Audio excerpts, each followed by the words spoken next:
Okay, we are live. So welcome UNIFY family, everyone joining from home.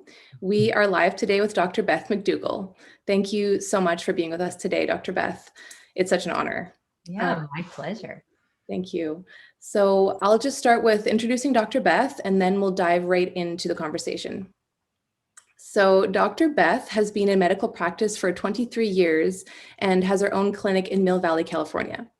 She is long known as a medical detective, excelling at unraveling complex multifactorial conditions and specializes in helping patients with chronic illness and neurodegenerative diseases. Dr. Beth is contributing to an emerging medical paradigm at the intersection of medicine and contemporary physics and has coined the term unified field medicine, describing health in the larger context of our relationship to the life force that informs, animates, and connects us all. Dr. Beth maintains that thinking about health in this larger context provides solutions for reversing disease, slowing aging, and optimizing our lives. Her book, introducing this paradigm, Your Pristine Blueprint, is coming out this year. Wow, this is such an amazing biography. Thank you so much, Dr. Beth, for being with us today. It's truly such an honor. Yeah. So we'd love to just dive right in and hear, I mean, this is such an incredible biography you have. Could you tell us more about what has formed you and how you've become the person that you are today? Sure. Yeah, I mean, I kind of came in like this. I came in with, as early as I can remember, an understanding of the energetic nature of reality and just that sense that everything is connected. I remember saying to my mom when I was about 4, when I was so frustrated with all the power lines everywhere, I was like, don't people realize they can just get power from the atmosphere? And she was like, oh, no. And I also had a really profound sense about human potential and the potential for healing. And I felt like we were falling short. Like we had just forgotten a lot about what we were capable of. And I always was interested when I was young in stories of miraculous healings and people that had special powers and could kind of interact with the forces of nature and work with them for good purposes. And I just felt like for sure that's possible. And so I came in like that. And then I had the early good fortune of having a very important mentor at a young age. My parents were super young when they had me. They were only 19. Wow. And yeah, and my dad and mom were both artists. And my dad was an incredibly talented metal sculptor. And so one of the patrons that would collect his work kind of became friends of our family and then just took me under his wing. And he was a really interesting man. He was a surgeon and also a scientist. And then he was a mystic and spoke several languages and including ancient languages. And he was a gematria expert. People would come from around the world to study with him, and he understood the numerical equivalence of Hebrew words and kind of had understood special coding in sacred texts. And he was well versed in sacred geometry and could recite excerpts from sacred texts at will. And he was just a really interesting person. And he would spend a lot of time teaching me about the body and how all of the laws of nature were kind of encoded in the design of the body. So at a really young age, I had this incredible sense of we're all part of one thing, and there are particular patterns and ratios and things that are kind of expressed across all scales throughout creation, and it included the body itself. And at one point he said to me, if you want to understand the secrets of the universe, study the human body, because everything's encoded within. That is That's beautiful. That was just the beginning of your journey. Yeah, it started really early too. I mean, we started hanging out when I was like 4. And then, yeah, so then, more when I was maybe 12, 13, it was serious discussions and tutelage and all of that. And so I just look back on that and just feel like, wow, I mean, how incredibly fortunate I was to have such an influence at an early age, and almost like we had definitely planned it in advance. And I went into medical studies then, and really dove into them in a way that I think other people might not, just because I was always looking for all this kind of symbolism in what I was studying, and kind of almost came at it from a spiritual perspective as well as an intellectual perspective. Wow, yeah, which is something we don't typically see in the medical world, at least at this time, is this focus also on consciousness. Yeah, that's so true. I know. So do you find that that becomes actually a part of the way that you work at all times as a medical doctor? More and more now, absolutely. Yeah. So I went through my medical training, and I was always interested early on, like even before medical school, in psychoneuroimmunology. That was kind of just emerging as a field of study back in the like 1980s. And so I became really interested in that. And then I became interested in mind, body, spirit ways of looking at health challenges. And so I read a lot of work from Native American peoples, and I was really interested in the work of Barbara Ann Brennan, and people that could see energetic fields, and so I became oriented to the idea that we store things. Things happen to us as we're growing up, and we store the signatures of those things in our kind of energetic anatomy, and even in our auric field. And unless we go back and kind of analyze that and clear it out, and kind of clear the unmetabolized emotion that's retained in our system, it will, unless we do that, it will become the nidus for disease.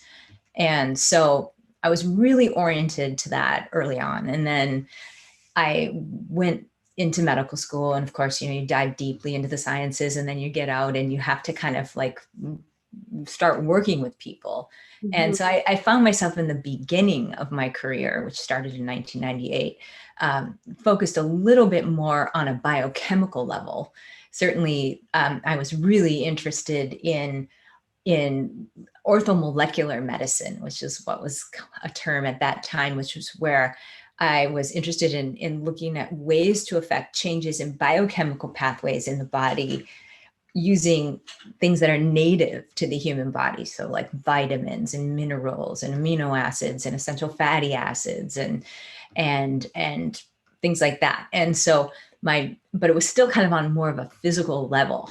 I wasn't quite working with people so much with their childhood traumas, or on an emotional level with people so much. But as I progressed in my career and started with working with more and more complex conditions and chronic health problems, that's what happens naturally if you're in the trenches in integrative medicine, is like you start out and you handle things that are a little more straightforward, and because that's what you're equipped to be able to handle. And then the longer you're in practice, you start figuring out how to handle a little more complex things and more complex things. And then finally you get known for that. And then you start getting all the hard cases. And that's basically all I get now. It's like the toughies.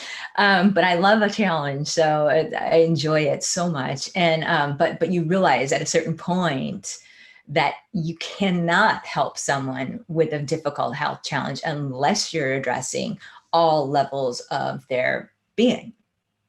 And Right. so I was always very holistic in the way I was looking at the body, but then it moved more to, the body, mind, spirit holism. And now I've just kind of taken that to a whole nother level of really looking at how we're interacting with the field of energy and information that we're derived from.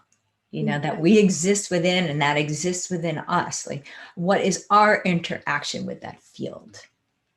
Right. So this is talking more about the unified field medicine. Is that that's the correct terminology for the term? Yeah. Okay. Yeah. Yeah. Cool. And just one question. So you were talking about Rex earlier, and Mm. the statement he said to you, if you want to know the secrets of the universe, study the human body.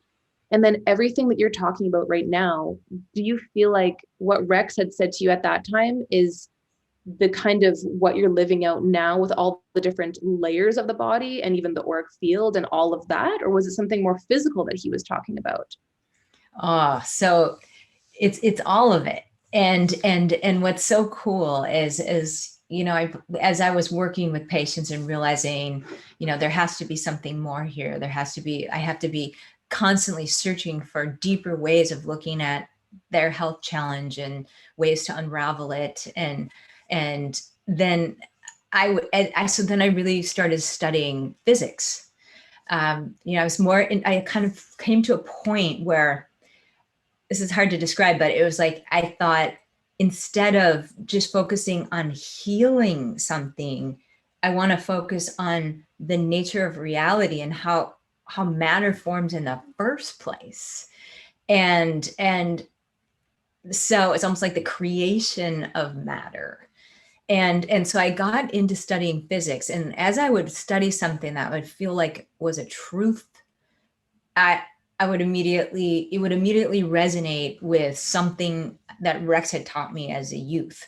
Because a lot of what he had taught me was a little bit more complex for my young mind to fully grasp, but it still went in, and it was just in there. And so then later, as I would study things, if it would resonate with what he taught me, then I would almost know I was on the right track.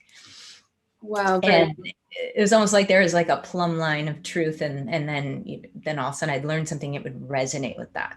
And so yeah, I got into studying physics, and the two kind of main things that really influenced my thinking was, one, we live, contemporary thinking in physics suggests that we live in a sea of energy and information. It's a field of energy and information.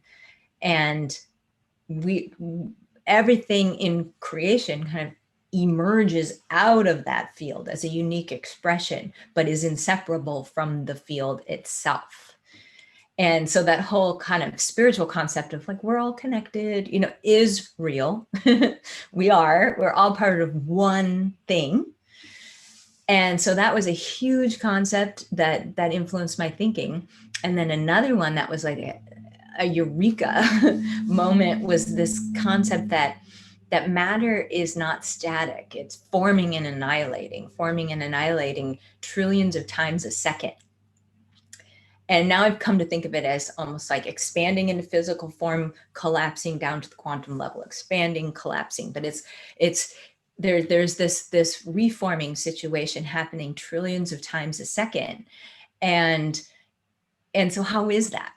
How is that possible? So that got me really thinking about the idea that if we're reforming every trillionth of a second, there must be some data set or a template of sorts, like a guiding kind of template along which the energy of the unified field is all of a sudden kind of like manifesting through the intersecting vibratory interactions into this physical form, then collapsing them back every trillionth of a second. And so then I came to think, okay, so if that's happening, where does aging and disease and breakdown come from? And it to me, it's coming from a defect in the translation of that original blueprint. So I'm calling this original blueprint your pristine blueprint. And as we go through life, we collect misinformation. And that because every single thing has an energetic signature associated with it, whether it's the signature of a toxin or a microorganism or the collective signature of all the unmetabolized emotions of a traumatic experience, that all of these different things have energetic signatures associated with them. And if we go through life and we're collecting all of this, you could almost say it's misinformation that begins to disrupt the translation of our blueprint into our physical form every trillionth of a second. Could I ask a question about that? Yeah. So just to gain clarity, so if I'm understanding correctly, you're saying that every single being has something that you're calling the pristine blueprint, and each person can connect actually to that pristine blueprint? Mm-hmm. Yeah. Okay. Yeah. And then basically, each person, as we go through life, we're coming up against different factors in life that are actually either traumatizing or we're taking on in some way. And then we actually have to clear that in order to be in better connection with our pristine blueprint again. Yes. Yeah, because we're always in connection with our pristine blueprint, but the translation of the blueprint into our physical form gets compromised over time. The disruption leads to a less perfect translation with time. And when the information to inform the physical form is getting kind of clouded by the static on the radio, so to speak, it can lead to dysfunction, aging, breakdown, and disease. So you're right. Yes, we're always in connection with this blueprint, and it's always pristine. It's really about identifying what's in the way and clearing it, and then making choices that limit the accumulation of misinformation over time.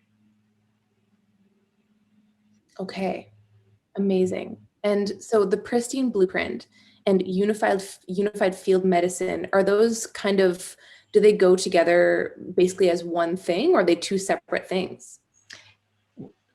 One thing, because every single thing in nature, whether it is a molecule or a rock or a microorganism or a human being, everything has to have this blueprint in order to become the thing it is. So it's like, you can think about this unified field as this highly energized field of energy and information. And so, but then there are these things emerging out of it. So there is a like a form or a template that allows the energy to kind of assume this pattern. So yes, everything has a blueprint. So that's inseparable from this whole concept of unified field medicine. And so we want to make choices that limit the accumulation of misinformation. And those choices, really, every single choice we make is important there. It's like, what about who we choose to hang out with? Like, are we hanging out with people that are feeding our soul, or are we hanging out with people where there's a lot of conflict in there and it's creating dissonance in us? Are we using personal care products that are healthy, or are they chemical laden, laden with these foreign compounds that are estrogen mimicking or whatever? Are we drinking out of safe containers like glass, or are we drinking out of plastic and accumulating these plastic compounds in our body? You name it. Like, how are we cleaning our house with? What are we eating? Are we eating food that has a high life force quotient and is like full of life and is transferring that energy into our system? Or are we eating food that's dead and devitalized? Are we eating food that's organic? Or is it pesticide laden or herbicides? So when you start looking at it through this lens, it allows you to make better choices. But a lot of times there are factors that are almost unconscious that really dictate the choices that we make. And so it requires some deep digging in order to fully unearth the programming that has shaped how we feel about ourselves, and therefore then dictates these choices that we make. This is incredible. This is so amazing. It's such an honor to talk to you about this. It really feels like what I'm understanding from what you're saying is that you are bridging the level of consciousness and all the different ways that manifests in our physical lives with medicine. Is that kind of what's going on here? Yeah, because it includes everything, you know. So when I'm interacting with patients, for example, you know, I'm still working on a physical level, and let's say they come in with multi-infectious disease, you know, or let's say they come in, they're chronically fatigued. So we'll, and maybe they've been that way for many, many, many years. I'll do some really careful analysis, and, you know, we'll talk for a long period of time, and I'll get a sense of like when they last felt well and what was going on in their life when that changed for them. You know, get a kind of a flavor of like, are they struggling with infections? Are they struggling with gut dysbiosis? Are they eating foods that are creating allergic reactions in their body? Do they have hormonal imbalances? You know, you name it. So I'm kind of working on that physical level, and oftentimes that's a really lovely entry point into working with someone, is to first kind of take a first pass at this physical level, and you know, for example, put someone on adrenal support, then all of a sudden they feel so much more vital, and they're able to tackle some deeper issues. So usually there's a first pass on a physical level, and then it's like in the working with them, you know, then things start to reveal themselves. Like, you know, maybe ideas someone has about themselves, about their potential to heal, that's rooted in kind of like some programming earlier in life. You know, maybe we see kind of self-sabotage type behavior with the choices they're making, and then that's rooted in some kind of unresolved psycho-spiritual, you know, conflicts that have been with them for a very long time.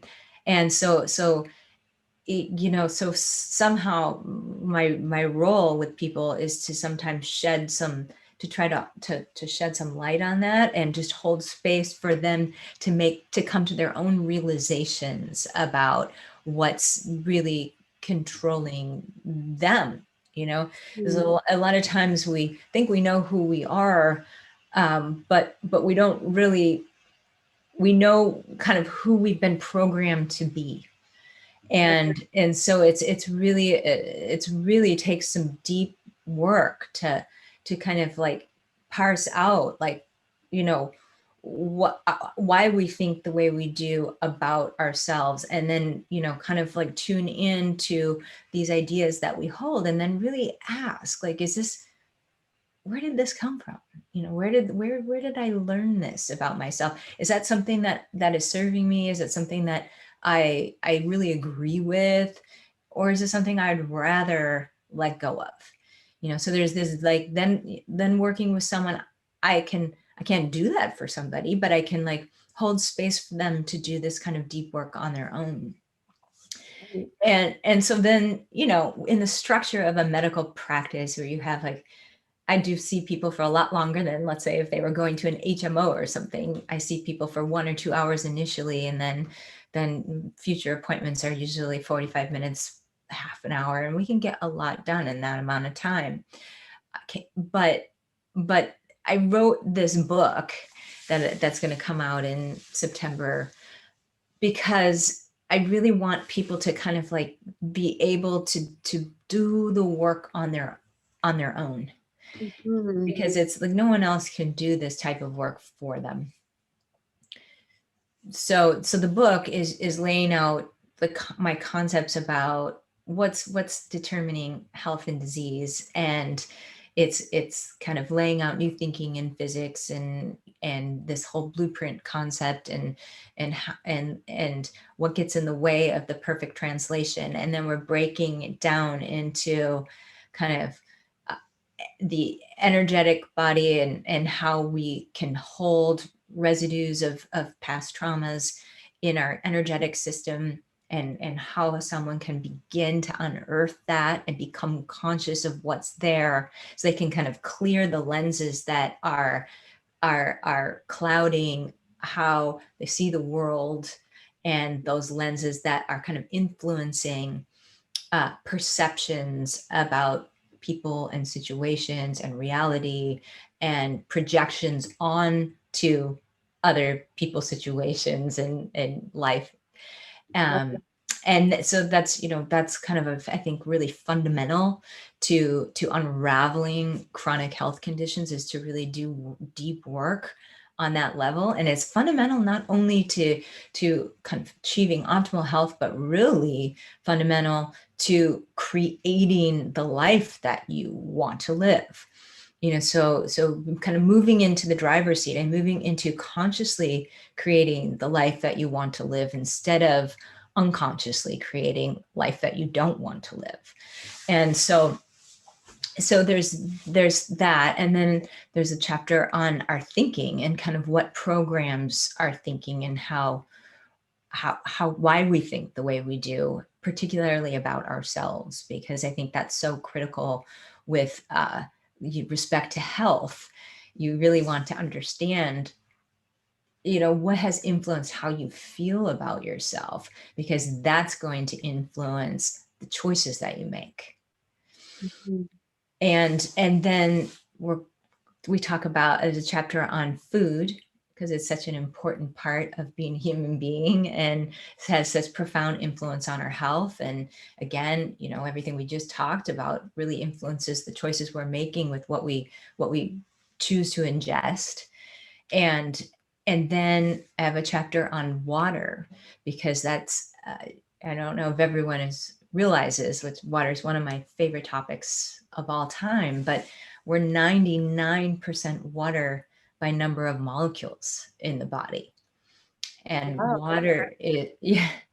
water is absolutely vital for our health, and how we're interacting with the unified field at large.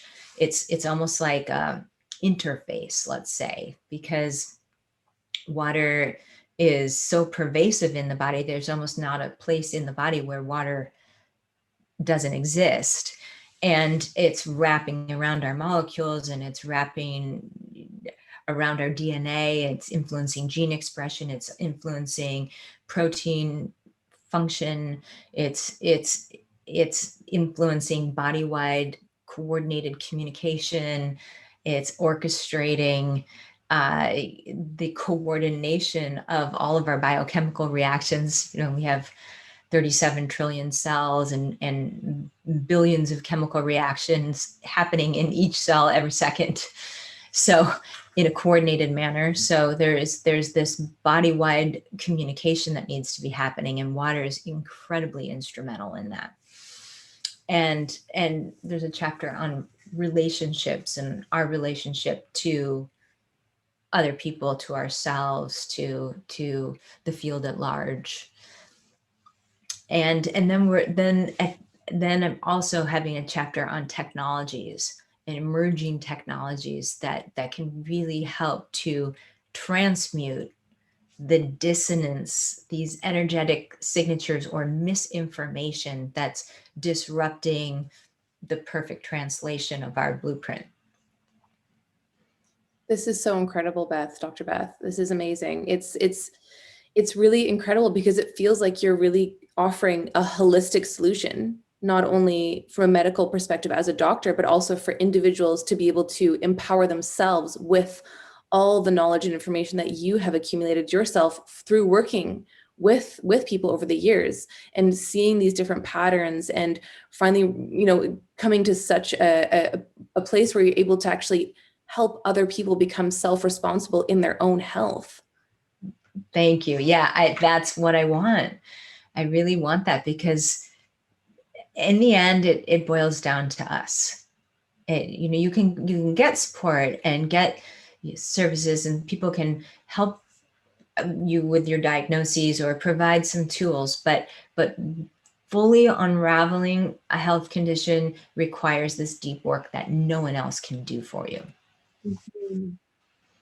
And do you feel like this information coming out right now at this current phase in our evolution, with all the different things that are happening in the world, what is the kind of importance of this coming out right now? Well, I feel like right now, in order for us to survive as a species, we need to look at our health in this larger context of our connection with the unified field and with all aspects of creation.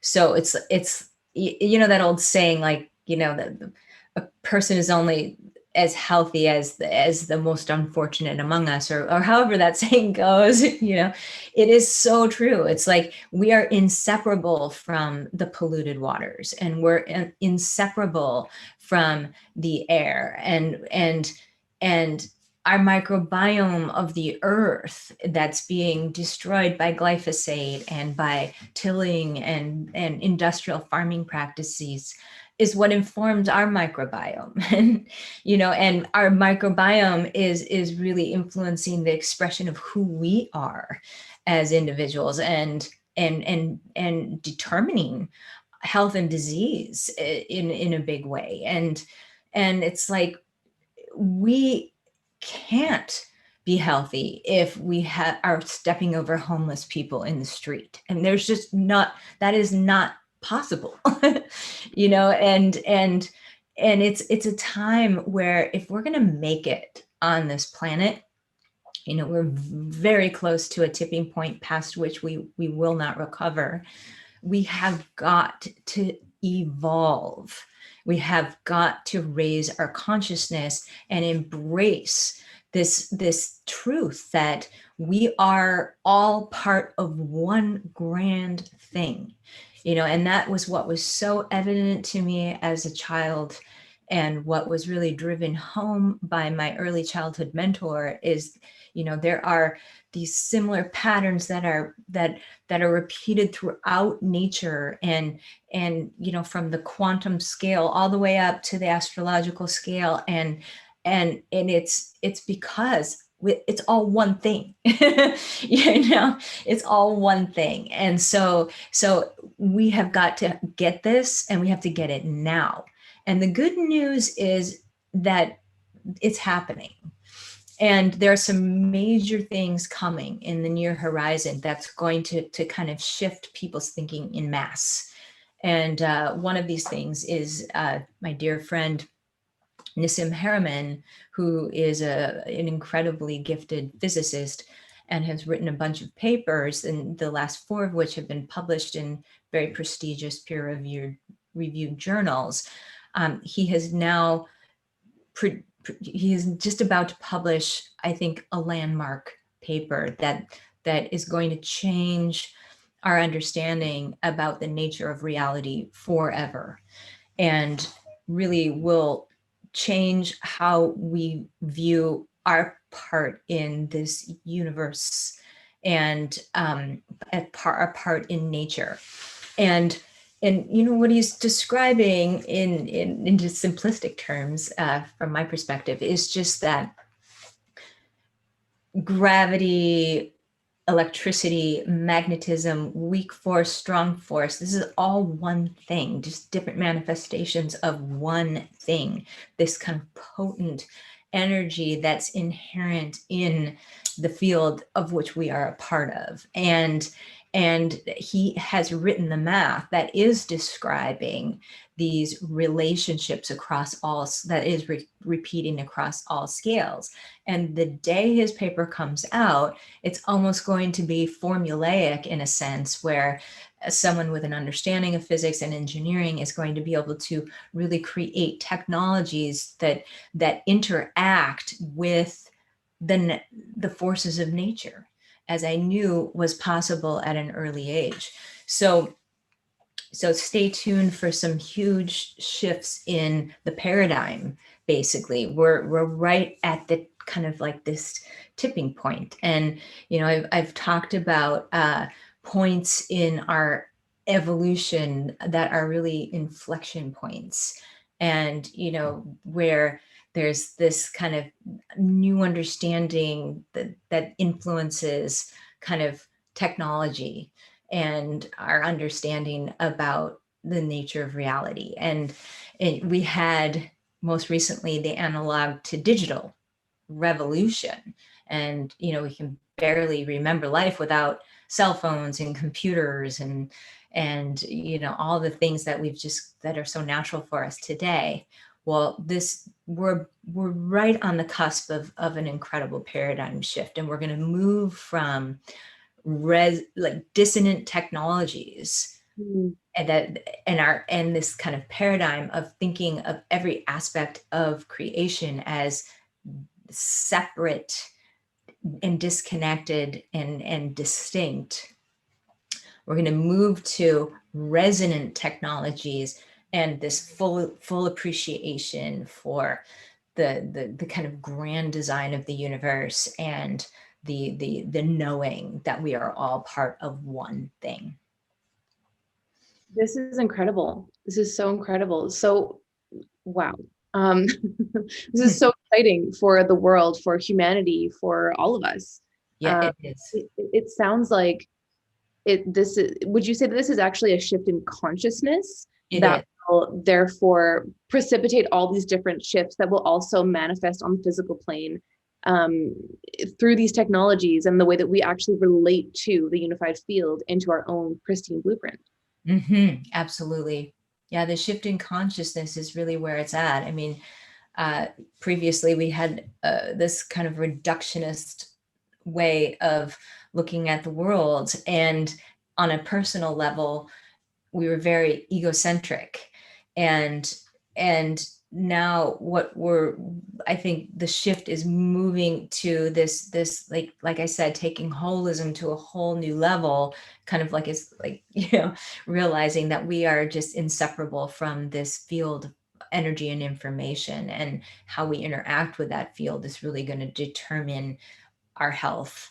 And then on a personal level, I think about the ego as really containing all of this programming, Mm. that can in certain ways obscure the truth of who we really are, and really limit our understanding of our potential and our potential to resolve health challenges. And as you think about this whole notion of matter forming and annihilating trillions of times a second, it really harkens back to the thinking about present moment reality, that the present moment is all that we have.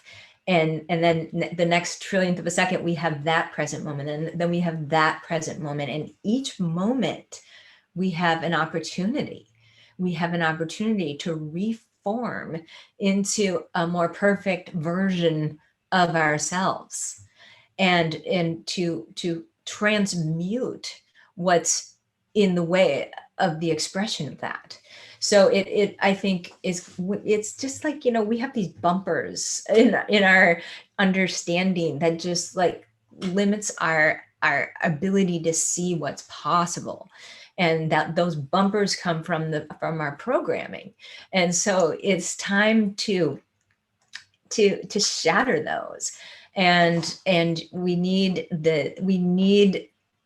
I think on a collective level, we need some things like this paper coming out from Nissim, which then is going to be kind of the cookbook from which to develop the technologies that are proof of concept, of like, you can derive energy directly from the field. We do it all the time. That's what our bodies are doing. That's what the plants are doing. That's what the animals are doing. And that's how we are here. It's like we think we're here because we breathe some air and we eat some food and we drink some water. Well, even just from a kind of like a calorie standpoint, like to run this body at 98 degrees Fahrenheit, it's like we would be eating a lot more food than we actually do in order to supply the energy to fuel this thing here. And so where's that coming from? Where is that energy coming from? And my knowing is that it's coming from the interaction with the field itself. So, people sometimes don't quite understand this concept of we live in a field of energy and information. And we're not aware of it because it's so ambient to us. It's like the fish is to water. Right. It's all it's ever known. But like between my fingers in a cubic centimeter of space is the energy of 30 million stars right here. Right. And so it's we can get into the physics of that, but just suffice it to say, it's incredibly dense. Right. So you're saying that first of all, I just want to say this is a huge paradigm shift that you're proposing. This is huge from the way we currently live our lives, the way we even live our lives just as individual beings in our day-to-day lives. This is huge. If one can actually truly grasp this and feel it and live this is incredible. Mm-hmm. And so you're saying that the unified field actually is dense, that there's actually mass to it. Is that what you're saying? Yeah, actually I am saying that. So, Wow. and I'm saying dense from a potency standpoint, but like the way scientists are calculating the energy density of the field is to look at, what is contained in between my fingers in terms of, like, let's say atoms, and then protons in the nucleus of those atoms, and then looking at, on a quantum level, how many Plancks fit into those protons. So for example, a Planck is thought to be the pixel size of our universe. It's the thought, and I don't believe this at all, but it's thought to be currently kind of like the smallest thing the universe does, and what is kind of the basis of our physical reality. But a Planck is to the size of a human cell, as a human cell is to the size of the entire universe.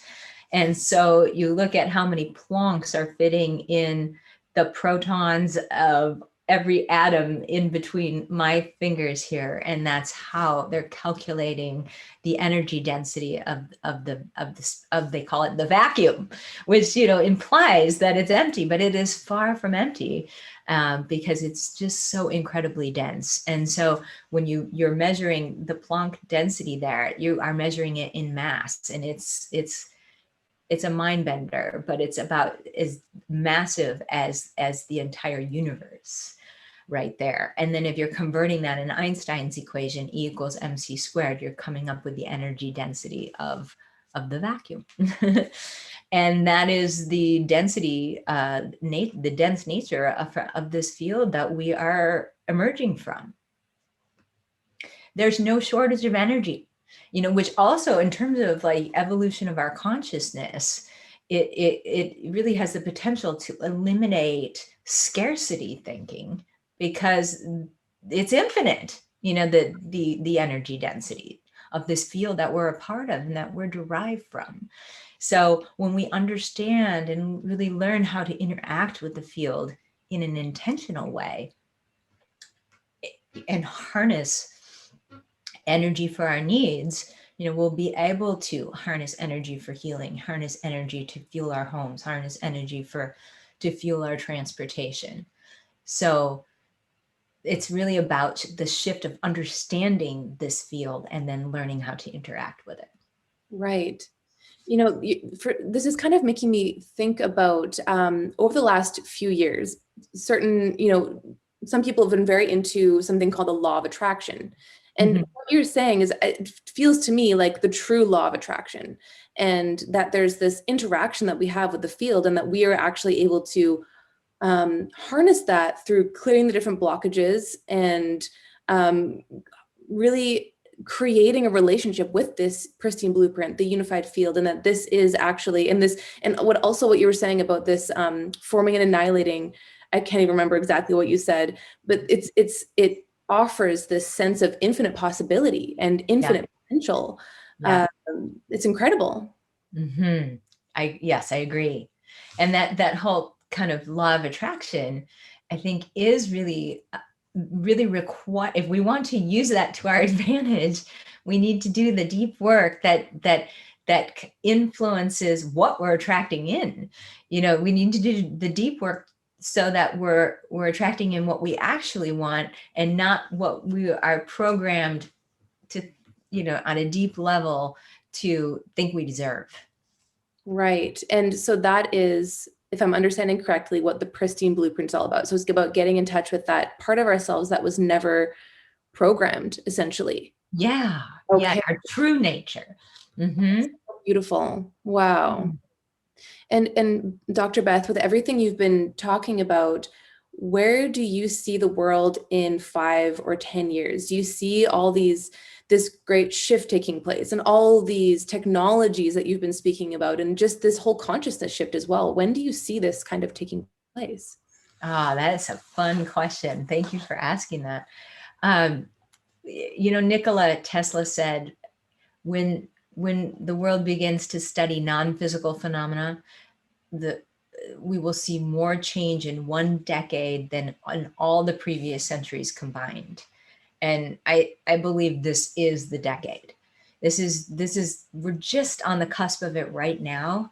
So in the next decade, I think we're going to really understand how to interact with the forces of nature in a way that we will develop some anti-gravitational crafts for space travel. I think we'll even employ them on the Earth to move heavy objects. I think we'll employ them on the Earth to get around more easily. I think that everything will be moving into kind of electric vehicles that are not necessarily relying on lithium batteries and batteries. I think that we are going to be fueling these electric vehicles with ambient energy cells that are kind of extracting energy directly from the field itself. I think that we are going to be moving to safe and kind of like nature resonant forms of communication, in that we will eventually be sending information through the field itself and not necessarily needing 5G and Wi-Fi and all of these dissonant technologies that are lowering sperm counts and affecting insects and you know, etc. I think that we'll be moving to incredibly different types of health technologies that are going to be energetic in nature, where we'll be going into, let's say, a chamber, and it will be a coherent field. And then we can deliver frequencies into the chamber to do particular things, or interact, you know, with the body in particular ways. But I think the coherent field technologies really hold incredible potential, because you're putting the physiology into a field that has an amplifying effect in terms of amplifying the exchange of energy and information with the unified field at large. And I think that we'll have ways of transmuting dissonance and just restoring better resonance with the blueprint.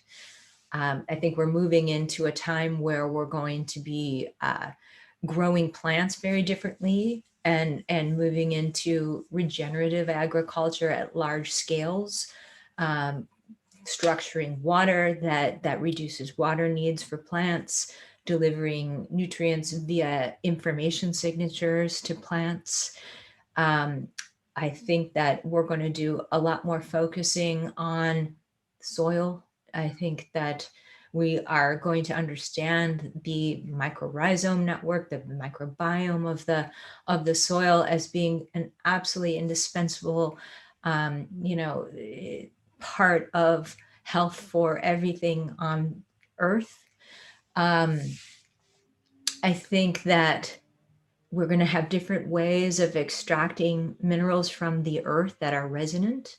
We will no longer be raping the earth and carving it up and grinding it and all of that. There's going to be much more resonant ways of extracting atoms and molecules that we need.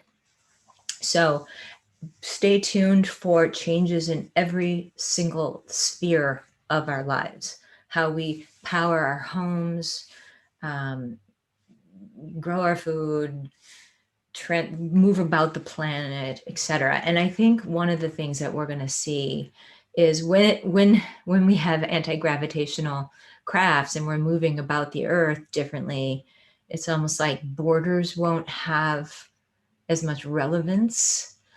And I think we might eventually move into a little bit more, and we'll also see our place in the universe differently. You know, maybe we'll become part of the galactic community in a much more interactive way. We'll interact more consciously with other beings in different places in the universe.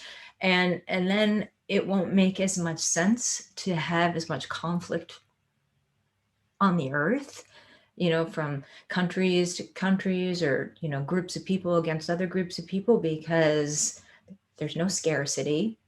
We're Earth citizens and we can move about, you know, so it's not it's going to just change everything. Dr. Beth, it sounds like you're proposing a total new earth in a lot of ways. And this is a part of this huge shift that we're going through. Mm-hmm. Do you feel like all of the chaos and turbulence that we're moving through now is kind of activating this in some way? Yeah, it's the, you know, in chaos theory, things get worse before they get better. You know, it's like things get like maximally chaotic until they kind of settle into a newer, higher level of organization. We're at that point of maximal chaos right now. Right. And it's just like the old way, you know, kind of members of the old order are just grasping for power and, you know, wanting to control people in every sphere of their lives. And it's a very ugly time. I think of this as the darkest time that our earth has ever moved through. But I do see the light at the end of the tunnel. And it's that the whole concept of power versus force that Dr. David Hawkins wrote about in his book, Power versus Force. You know, it's just like, you know, we've been believing that force is the way to accomplish things. And we've been trying to bend nature to our will and force others to do our bidding. And, you know, it's like now we're going to be shifting to power, where we're working in resonance with nature, and we're working in resonance with the powers of nature and the kind of structure of the universe, and then, you know, really understanding the nature of reality. And I think it's just going to shift everything. This is so incredible. This is so amazing. This brings so much hope right now. There's Yeah. so many people going through so much, and as a collective, we're all going through so much right now. It's totally unprecedented times, and to hear about all of these technologies, and also to hear about this consciousness shift that's taking place right now, that, you know, even if, you know, people don't have access to certain technologies, they'll still be a part of this on an energetic level. Where, or it feels like what you're saying is that our whole lives will completely transform, and there will be this vast knowing of our infinite nature in some way. Absolutely, Sadie, that is right on. It's so beautiful. And do you have any kind of practical tips for people to tap into their pristine blueprint, the unified field, and really feel into what you are saying right now?